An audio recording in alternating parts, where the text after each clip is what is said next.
Welcome to the Shiva institute of advance mobile laptop LCD LED repairing. आज हमारे पास एक laptop motherboard आया है डेल का 3420 और इसके अंदर जो डायग्नोस किया है वो मदरबोर्ड कंप्लीट फॉल्टी है, जो कि रिपेयर नहीं हो सकता, यानी कि उसका जो एसओसी है वो शॉर्ट है।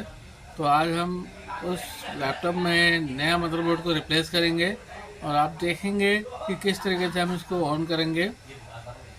तो आप लोग भी जुड़िए मेरे साथ ऑनलाइन कोर्स के माध्यम से या फिर ऑफलाइन कोर्स के माध्यम से। हम आपको कंप्लीट चिप लेवल की रिपेयरिंग सिखाएंगे। तो आइए देखते हैं कि किस तरीके से हम लैपटॉप को रिपेयर करते हैं, उसका मदरबोर्ड को रिप्लेस करते हैं।